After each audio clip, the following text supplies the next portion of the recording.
Capítulo 5. El conocimiento especializado. Experiencias personales u otras observaciones. El cuarto paso hacia la riqueza. Hay dos clases de conocimiento. Uno es el conocimiento general, el otro el especializado. El conocimiento general, independientemente de lo vasto y variado que pueda ser, no resulta muy útil en la acumulación de dinero. Las facultades de las grandes universidades poseen en conjunto casi todas las formas del conocimiento general al alcance de la civilización. La mayoría de los profesores no tienen mucho dinero. Se especializan en enseñar el conocimiento, pero no se especializan en la organización de ese conocimiento ni en su empleo. El conocimiento no atraerá el dinero, a menos que esté organizado e inteligentemente dirigido mediante planes prácticos de acción. Para el objetivo preciso de la acumulación de dinero, la falta de comprensión de este hecho ha sido una fuente de confusión para millones de personas que creen equivocadamente que el conocimiento es poder. No es nada parecido. El conocimiento es solo poder, en forma potencial. Solo se convierte en poder si está organizado en planes definidos de acción y dirigido hacia un objetivo determinado. El eslabón perdido de todos los sistemas educativos se puede encontrar en el fracaso de las instituciones educacionales en enseñar a sus estudiantes cómo organizar y usar ese reconocimiento una vez que lo han adquirido. Muchas personas cometen el error de suponer que porque Henry Ford tenía pocos estudios, no era un hombre educado. Los que cometen este error no comprenden el significado real de la palabra educado. Esa palabra deriva de la palabra latina educo, que significa evolucionar, extraer, desarrollarse desde dentro. Un hombre educado no es necesariamente alguien que tiene la abundancia de conocimientos generales o especializados. Un hombre educado es el que ha cultivado las facultades de su mente de tal manera que puede adquirir cualquier cosa que se proponga o su equivalente sin violar los derechos de los demás. El ignorante que amasó una fortuna. Durante la Primera Guerra Mundial, un periódico de Chicago publicó ciertos editoriales en los que, entre otras cosas, a Henry Ford se le llamaba ignorante pacifista. El señor Ford objetó esas afirmaciones y demandó al periódico por difamación. Cuando el juicio tuvo lugar, los abogados del periódico exigieron una justificación y llamaron al propio señor Ford al banquillo de los testigos con el propósito de demostrarle al jurado que era un ignorante. Los abogados le hicieron a Ford una gran variedad de preguntas, todas dirigidas a demostrar de manera evidente que si bien quizá poseyese una cantidad considerable de conocimientos especializados en lo que se refería a la fabricación de automóviles, básicamente era un ignorante. A Ford le hicieron preguntas del estilo de quién fue Benedict Arnold y cuántos soldados enviaron los británicos a las colonias americanas para sofocar la rebelión de 1776. En respuesta a esta última pregunta, el señor Ford replicó: ignoro la cantidad exacta de soldados que los británicos enviaron, pero he oído decir que fue una cifra considerablemente mayor que la de los que regresaron. Finalmente, El señor Ford acabó por cansarse de ese tipo de preguntas y para contestar una particularmente ofensiva, se inclinó hacia adelante, señaló con el dedo al abogado que había hecho la pregunta y dijo: si de veras quisiera responder la pregunta tonta que acaba de hacerme o cualquiera de las otras que me ha hecho, permítame recordarle que en mi escritorio tengo una hilera de botones y que apretando el adecuado puedo llamar en mi ayuda a hombres capaces de responder cualquier pregunta que quiera hacerles en lo que concierne al negocio al que he dedicado casi todos mis esfuerzos. Ahora dígame, ¿para qué necesito llenarme la cabeza de conocimientos generales con el fin de contestar preguntas cuando dispongo de hombres a mi alrededor que pueden proporcionarme cualquier conocimiento que les pida? Indudablemente, esa fue una respuesta con mucha lógica y dejó confundido al abogado. Todas las personas que habían en la sala se dieron cuenta de que no era la contestación de un ignorante, sino de un hombre educado.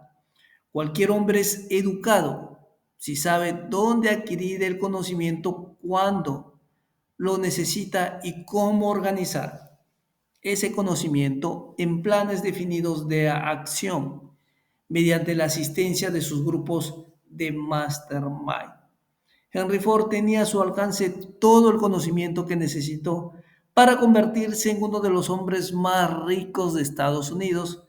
No era esencial que tuviese esos conocimientos en su propia mente.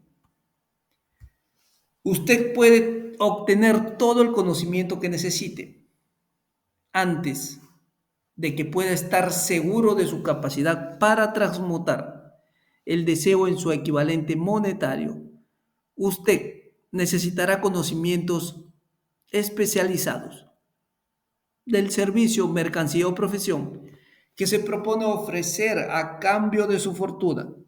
Quizá necesite muchos más conocimientos especializados de los que tiene capacidad o inclinación para adquirir, y en ese caso podrá superar su debilidad a través de la ayuda de su grupo de mastermind. La acumulación de grandes fortunas requiere poder y este se adquiere mediante el conocimiento especializado, inteligentemente dirigido y organizado. Pero esos conocimientos no tienen por qué estar en posesión de la persona que acumula la fortuna. El párrafo precedente debe dar ánimos y esperanza al hombre con la ambición de acumular una fortuna que no ha adquirido la educación necesaria para emplear ese conocimiento especializado como probablemente necesite. Los hombres a veces pasan por esta vida sufriendo complejos de inferioridad porque no son hombres educados. El hombre que puede organizar y dirigir un grupo de mastermind, un grupo de hombres que posee conocimientos útiles para la acumulación de dinero. Es un hombre tan educado como cualquiera de los que componen el grupo. Thomas Alva Edison tuvo solo 3 meses de escolarización durante toda su vida. No le faltó educación ni murió pobre. Henry Ford no llegó al sexto grado de la escuela primaria, pero se las arregló muy bien en el plano económico. El conocimiento especializado es uno de los servicios más abundantes y baratos a nuestro alcance. Si usted no está convencido de ello, consulte la nómina de pagos de cualquier universidad. Conviene saber cómo comprar conocimientos. Antes que nada, decida el tipo de conocimientos especializados que necesita y la razón de esa necesidad. En gran medida, el propósito primordial de su vida, el objetivo por el que usted se está esforzando, lo ayudará a determinar qué conocimientos necesita. Con esta pregunta planteada, su próximo paso requiere que usted tenga información precisa sobre fuentes de información fiables. Las más importantes son las propias experiencia y educación disponibles a través de la cooperación de otras personas, mastermind, escuelas técnicas y universidades, bibliotecas públicas, libros y publicaciones periódicas donde se pueden encontrar todos los conocimientos organizados por la civilización. Cursos especiales de aprendizaje en escuelas nocturnas y academias por correspondencia particularmente. A medida que los conocimientos se van adquiriendo, deben organizarse con el fin de emplearlos para un propósito definido mediante planes prácticos. El conocimiento no tiene otro valor que el que se puede aprovechar de su aplicación en aras de un objetivo valioso. Si usted considera la posibilidad de cursar estudios adicionales, determine la finalidad por la que desea esos conocimientos que está buscando y luego averigüe dónde pueden obtenerse ese tipo de conocimientos de fuentes fiables.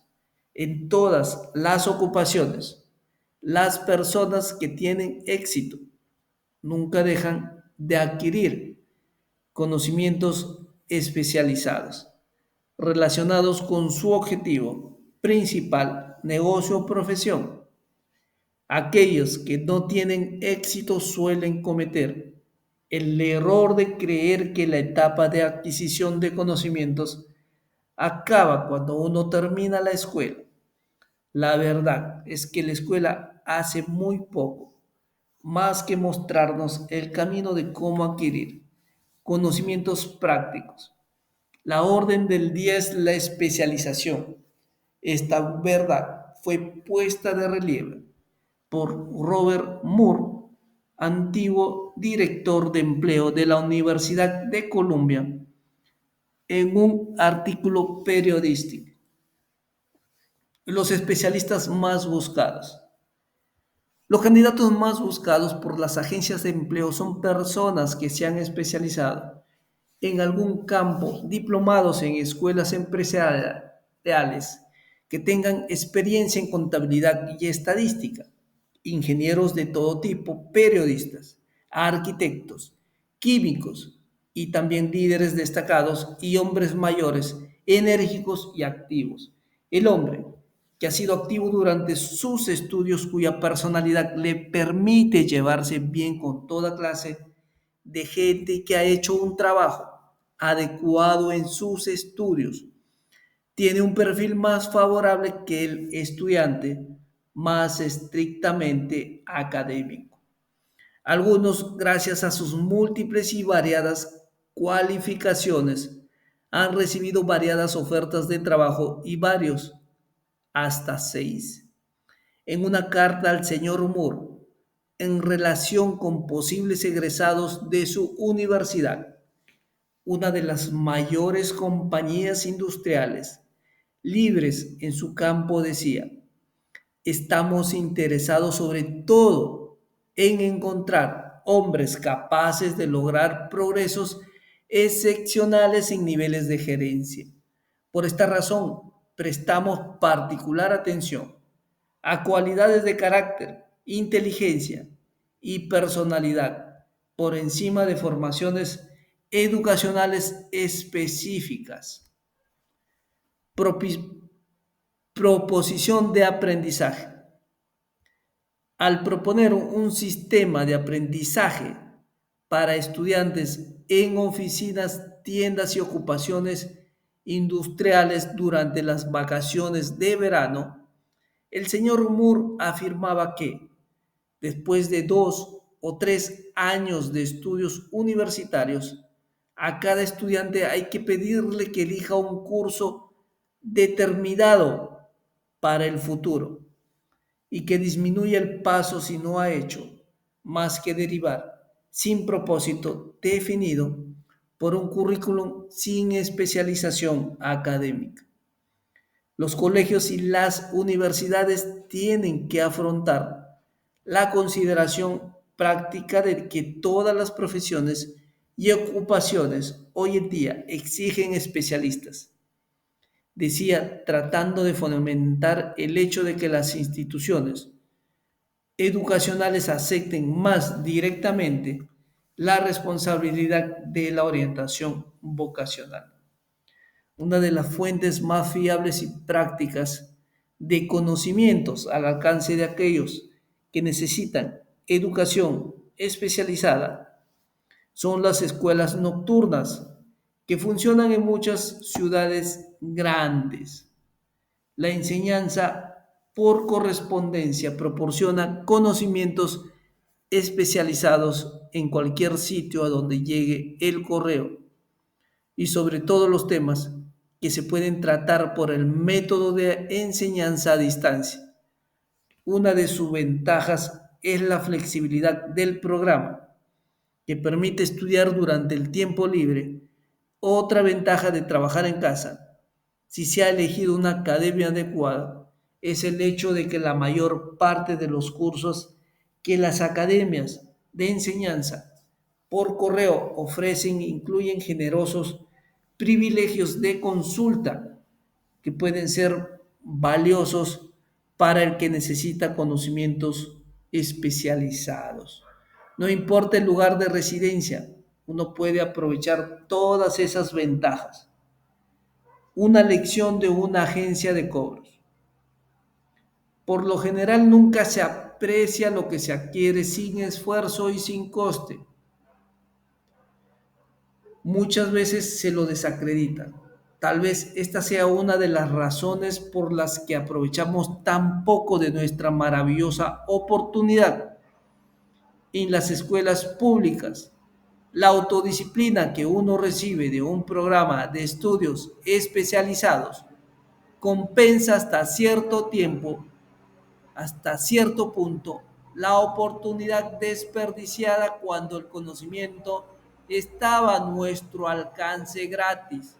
Las escuelas por correspondencia son instituciones comerciales muy organizadas.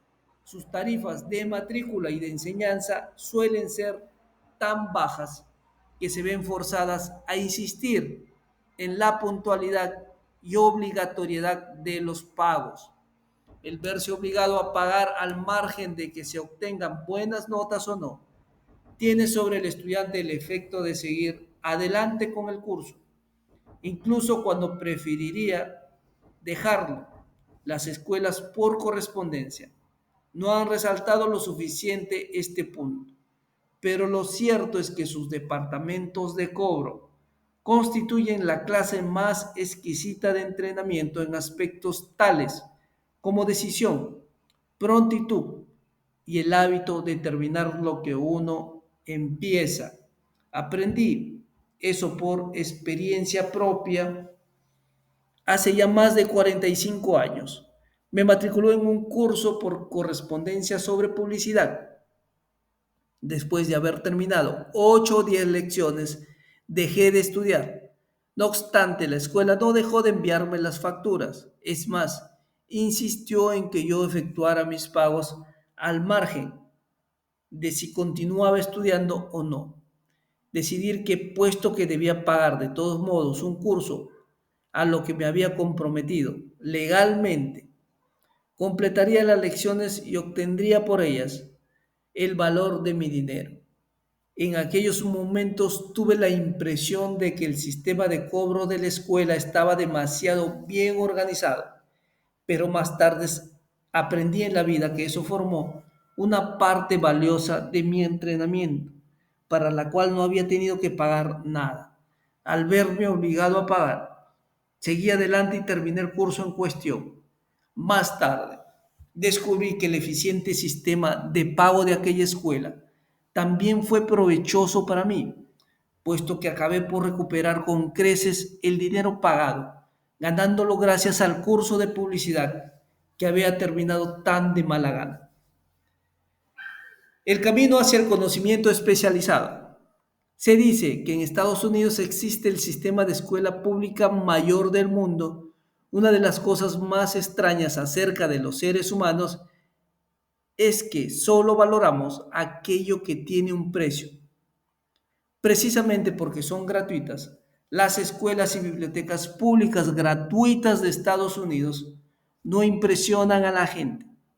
Esa es la razón principal por la que a muchas personas les parece que es necesario adquirir conocimientos adicionales después de haber abandonado la escuela e iniciado la vida laboral.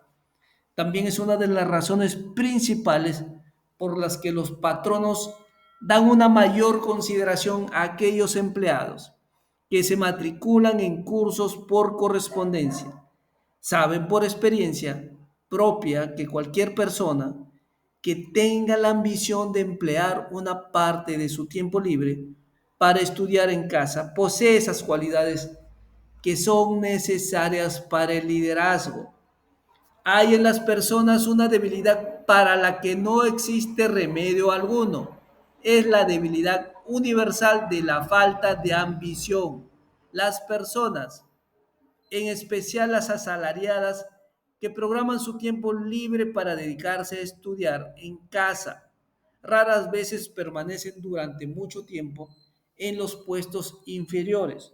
Su acción les abre el camino hacia la posibilidad de ascender, les elimina numerosos obstáculos de ese camino y les permite ganarse el amistoso interés de quienes tienen el poder de situarlos en el camino de la oportunidad.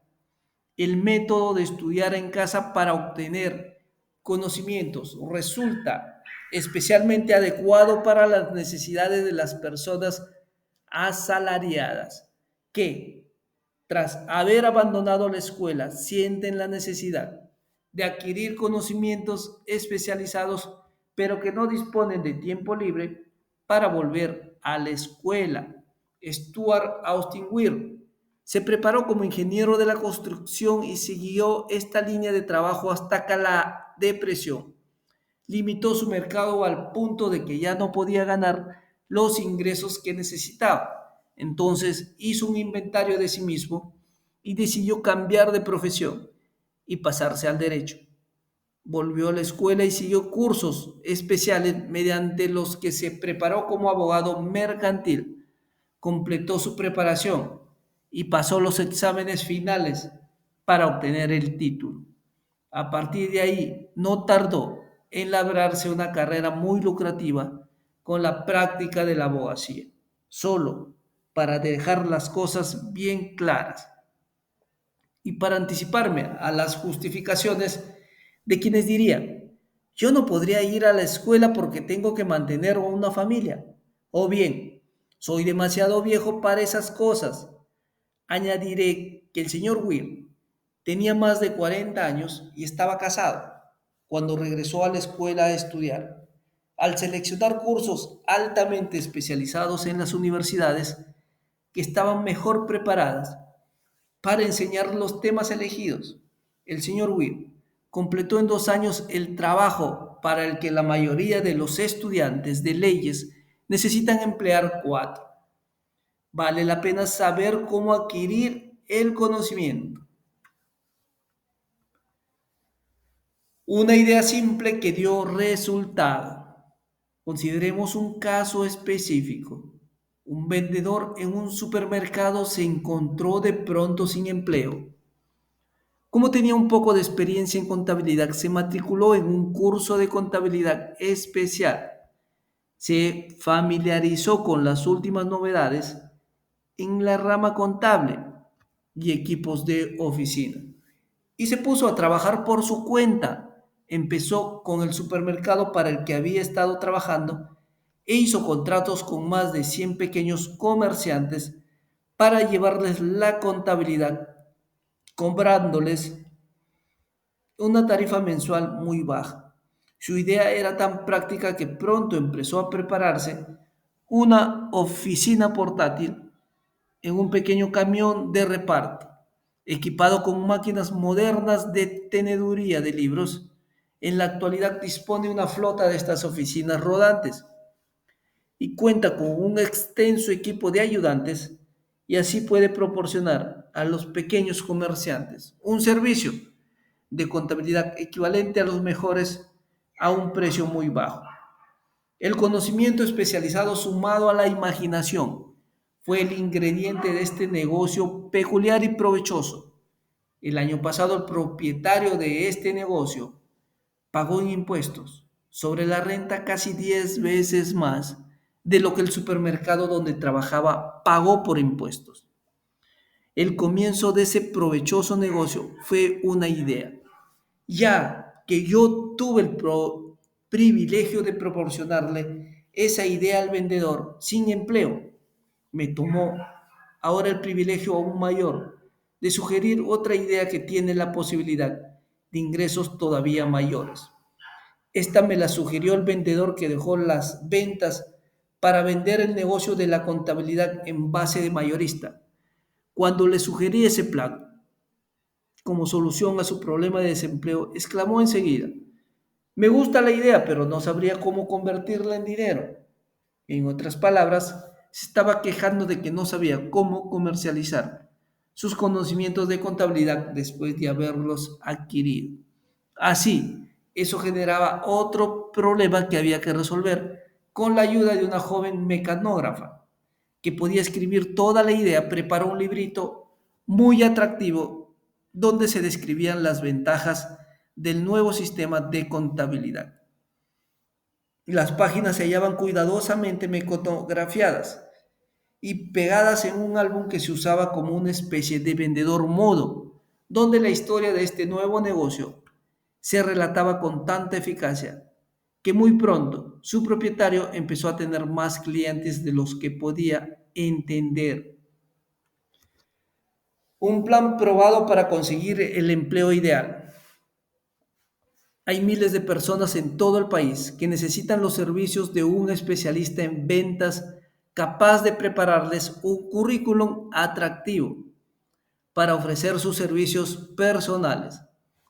La idea que se describe aquí nació de la necesidad de subsanar una emergencia que había que superar, pero no le había sido útil solo a esa persona. La mujer que creó la idea tenía una imaginación brillante. En su idea recién nacida, vio una nueva profesión que serviría a los miles de personas que necesitaban asesoramiento práctico para vender sus servicios personales. Impulsada a la acción por el éxito instantáneo de su primer plan para vender servicios personales, esta enérgica mujer se abocó a la solución de un problema similar para un hijo suyo que acababa de salir de la universidad, pero que había sido incapaz de encontrar un mercado para sus servicios. El plan que ella ideó para el joven fue el mejor plan para vender servicios personales que yo haya visto jamás. Cuando completó el currículum, contenía 50 páginas de información mecanografiada, perfectamente organizada, que contaba la historia de las capacidades innatas de su hijo, sus estudios, sus experiencias personales y una gran variedad de otras informaciones demasiado extensas para escribirlas. El libro con el plan también contenía una descripción completa del puesto de trabajo que su hijo deseaba y un esquema del plan que pondría en práctica para alcanzar ese puesto. La preparación del libro del currículum requirió varias semanas de trabajo, durante las cuales su creadora enviaba a su hijo a la biblioteca pública casi todos los días a buscar datos que ella necesitaba para preparar el plan de venta de sus servicios. También lo enviaba a visitar a todos sus competidores para el empleo y de ellos reunió información vital en lo concerniente a sus métodos de ventas que fue de gran valor. en la formación del plan que intentaba usar para alcanzar la posición que buscaba. Cuando el plan quedó terminado, contenía más de media docena de excelentes sugerencias para uso y beneficio del posible empleado. Usted no tiene que empezar desde abajo. Uno podría sentirse tentado a preguntar, ¿por qué todas esas complicaciones para asegurarse un trabajo? La respuesta es, hacer bien una cosa nunca es complicación. El plan que esa mujer preparó para beneficio de su hijo ayudó a este a conseguir el trabajo que él se había presentado en la primera entrevista con el salario que él mismo había estipulado. Además, y eso también es importante, ese puesto no requería que el joven empezara desde abajo, como comenzó como ejecutivo junior, con un salario de ejecutivo. ¿Por qué enredarse con todos esos problemas? Por una razón, la presentación planificada. La presentación planificada con que este joven solicitó ese trabajo le ahorró no menos de 10 años del tiempo que le hubiera hecho falta para llegar al puesto desde el que ahora empezaba si hubiese empezado desde abajo y forjado su camino hacia el ascenso. La idea de empezar desde abajo y forjarse el propio camino puede parecer buena, pero la principal objeción que se le puede hacer es que son demasiados los que empiecen desde abajo y nunca se las arreglan para asomar la cabeza lo bastante arriba como para que la oportunidad los vea. De modo que se quedan abajo. También hay que recordar que la perspectiva que se observa desde abajo no es ni muy brillante ni muy estimulante. Tiene tendencia a matar la ambición. Es lo que llamamos estancarse en una rutina, lo que significa que aceptamos nuestro destino porque nos formamos el hábito de la rutina diaria, un hábito que llega a ser tan fuerte que acabamos por no intentar y a sustraernos a él. Y esa es otra razón por la que conviene empezar 2 o 3 escalones por encima del de abajo. Al hacerlo de este modo, uno se forma el hábito de estar atento al entorno, de observar cómo progresan los demás, de buscar la oportunidad y no dejarla escapar. Haga que la insatisfacción funcione a su favor. Dan Halpin es un ejemplo espléndido de lo que voy a explicar. Durante sus años de universidad trabajó como manager del famoso equipo de fútbol Notre Dame, que fue campeón nacional en 1930 cuando se hallaba bajo la dirección del finado Knuth Rom. Halpin terminó sus estudios universitarios en un momento sumamente desfavorable, pues la depresión había creado una grave escasez de trabajo.